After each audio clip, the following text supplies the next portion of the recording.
दोस्तों आज हम 21st सेंचुरी में जी रहे हैं जहां पूरी दुनिया एक साथ एक दूसरे से कनेक्टेड है। आखिर अगर हजारों किलोमीटर दूर यूएस और रशिया के बीच वॉर हो जाए तो इंडिया और अदर कंट्रीज क्यों चिंतित हो। अमेरिकन फेडरल बैंक के इंटरेस्ट रेट्स को लेकर क्या डिसीजन लेगा, उससे इंडिया को क्या फर्क पड़ना चाहिए। यहाँ तक कि अगर चाइना में कोरोना वायरस का कोई नया म्यूटेंट पाया जाए तो इससे पूरी दुनिया को क्या फर्क पड़ना चाहिए। दोस्तों फर्क पड़ता है क्योंकि इंडिया ऑयल इंपोर्ट्स के लिए वर्ल्ड पे काफ़ी हेविली डिपेंडेंट है। यूएस रशिया वॉर के कारण पूरी दुनिया में ऑयल के दामों में काफ़ी तेज़ी आ जाएगी और इसका प्राइस काफ़ी ज़्यादा होगा। अमेरिका में इंटरेस्ट रेट में बदलाव इंडिया में आने वाले एफडीआई को इम्पैक्ट करेगा और चाइना में वायरस का नया म्यूटेंट दुनिया में इतनी तेज़ी से फैल सकता है कि वह लोगों की जान खतरे में डाल दे। तो इसका मेन कारण ग्लोबलाइजेशन है। आज हमारे पास गुड्स और सर्विसेज की वाइड रेंज ऑफ चॉइसेस है। अगर आज आप समोसा जलेबी को छोड़ पिज्ज़ा बर्गर खा रहे हो तो यह ग्लोबलाइजेशन की वजह से है। लेकिन आखिर ये ग्लोबलाइजेशन क्या है और वर्ल्ड किस तरह कनेक्टेड है, तो आज हम इन सभी सवालों के जवाब जानेंगे हमारे chapter globalisation and the Indian economy. हमारे चैप्टर की शुरुआत एमएनसी टॉपिक से शुरू होती है, यानी कि मल्टीनेशनल कॉरपोरेशन। ये ऐसी कंपनीज होती हैं जो अपना प्रोडक्शन एक से ज़्यादा कंट्रीज में करती हों। जैसे कि आईफोन है, वैसे तो ये अमेरिकन बेस्ड कंपनी है पर ये अपना प्रोडक्ट चाइना में मैन्युफैक्चर करती है और असेंबलिंग इंडिया, मैक्सिको, बांग्लादेश जैसी कंट्रीज में करती है। ऐसा ये एमएनसी इसलिए करती है क्योंकि यहाँ इन्हें चीप लेबर और अदर रिसोर्सेज मिल जाते हैं ताकि इनका ग्रेटर प्रॉफिट हो सके। जैसे कि चाइना में चीज़ें मैन्युफैक्चर करना चीप है और इंडिया में असेंबलिंग के लिए लेबर इजीली मिल जाते हैं।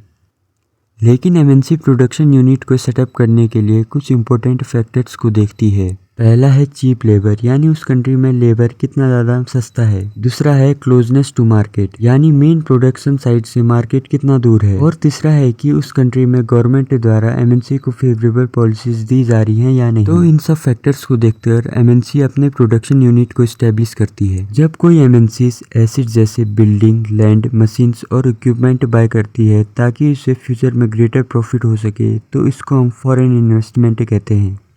किसी भी कंट्री में प्रोडक्शन लिंक करने के लिए एमएनसी के पास कुछ तरीके होते हैं। पहला है कि कोई भी एमएनसी लोकल कंपनी के साथ जॉइंटली प्रोडक्शन को सेटअप करे। जैसे कि 1995 में फोर्ड मोटर्स ने महिंद्रा के साथ कोलैब करके 1700 करोड़ रुपीस में एक लार्ज प्लांट स्टेब्लिश किया नियर चेन्नई। सेकंड, एमएनसीज कई बार लोकल कंपनीज को ही खरीद लेती है। फॉर एग्जांपल अमेरिकन कंपनी जैसे कारगिल फूड्स ने इंडियन कंपनी पराग फूड्स को खरीदा।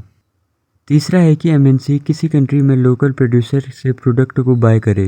फॉर एग्जांपल आप इस पिक्चर को देखिए, यहाँ लुधियाना की कुछ महिलाएं एमएनसी के लिए फुटबॉल प्रोड्यूस कर रही हैं। Our next topic is what is globalisation.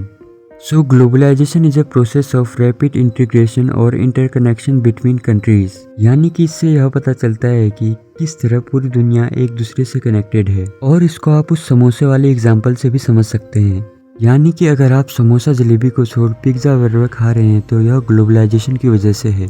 इस ग्लोबलाइजेशन की प्रोसेस में एमएनसी काफ़ी ज़्यादा इंपॉर्टेंट रोल प्ले करती है। जैसे कि 1000 मील दूर एमएनसी किसी कंट्री में इंटरकनेक्शन इस्टेब्लिश करती है और वहाँ प्रोडक्शन को भी कंट्रोल करती है। इन्हीं एमएनसीज के कारण कई सारे गुड्स और सर्विसेज, टेक्नोलॉजी और इन्वेस्टमेंट एक कंट्री से दूसरी कंट्री में एक्सचेंज हो रही है। For example Samsung advance technology ला रही है in manufacturing electronics into countries like India.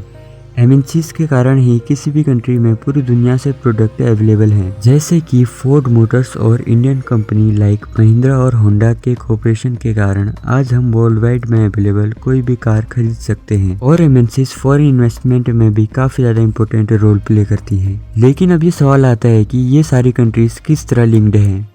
तो ये मूवमेंट ऑफ गुड्स और सर्विसेज, इन्वेस्टमेंट एंड टेक्नोलॉजी और movement of people between countries जैसे फैक्टर्स की वजह से पॉसिबल हुआ है। Our next topic is factors that enabled globalisation, यानी ग्लोबलाइजेशन किस तरह पॉसिबल हुआ है।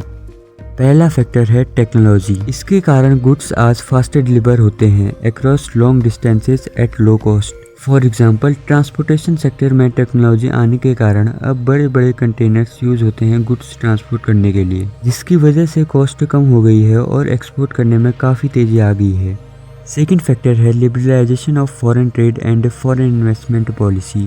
तो इस फैक्टर को समझने से पहले हमें लिबरलाइजेशन को समझना होगा।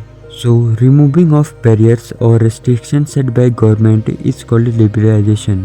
यानी जब सरकार ट्रेड बैरियर्स हटा देती है तो उसको हम लिबरलाइजेशन कहते हैं। लेकिन ये ट्रेड बैरियर आखिर होते क्या हैं? तो जब गवर्नमेंट किसी कंट्री जैसे कि चाइनीज कंपनीज को इंडिया में बिजनेस करने से रोकना चाहती है तो वे कुछ पॉलिसीज बनाती है ताकि वे बिजनेस ना कर सक पाए।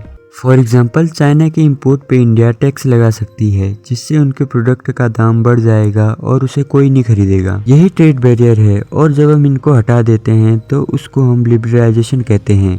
तो हमने आज़ादी के बाद भी ट्रेड बैरियर्स को नहीं हटाया। यह बहुत ही ज़रूरी था क्योंकि तब इंडियन प्रोड्यूसर की हालत काफ़ी ज़्यादा ख़राब थी। वे विदेशी कंपनी से कॉम्पिटिशन करने के लिए तैयार नहीं थे क्योंकि इंडिया में इंडस्ट्रीज ही 1950 और 1960s के टाइम पीरियड में आई थी और अगर इस टाइम फॉरेन कंपनी ने टक्कर दें तो ये सर्वाइव ही नहीं कर पाते। इसलिए जब 1991 के अराउंड जब हमारे प्रोड्यूसर की हालत ठीक होने लगी तब ये ट्रेड बैरियर्स को हमने हटा दिया। यह भी काफ़ी इंपॉर्टेंट था क्योंकि ट्रेड बैरियर्स हटाने के बाद मार्केट में कंपटीशन होगा, जिससे प्रोडक्ट की क्वालिटी भी इम्प्रूव होगी। इस टॉपिक को आप ज़रूर याद रखना क्योंकि ये काफ़ी ज़्यादा इंपॉर्टेंट है और इससे रिलेटेड एग्जाम में क्वेश्चन भी आ सकते हैं। तो फ्रेंड्स, इस साल आपके बोर्ड से WTO, इम्पैक्ट ऑफ ग्लोबलाइजेशन और जो भी आगे के टॉपिक हैं वे हटे हुए हैं। अगर आप किसी अन्य स्टेट बोर्ड से इस वीडियो को देख रहे हो या किसी और ईयर में इस वीडियो को देख रहे हो और अगर आपको वे टॉपिक भी कवर्ड चाहिए तो आप इस वीडियो के नीचे कमेंट कीजिएगा वी वांट पार्ट 2। तो जो मैं लेफ्ट टॉपिक है उनकी भी वीडियो बना दूंगा। आई होप फ्रेंड्स इस वीडियो ने आपको काफ़ी ज़्यादा वैल्यू प्रोवाइड करी होगी और अगर आपको ये वीडियो पसंद आए तो इसको लाइक और चैनल को सब्सक्राइब कीजिएगा ताकि हमारे आने वाली लेटेस्ट वीडियो की नोटिफिकेशन आपको मिलती रहे। See you in the next video, till then good bye and keep learning.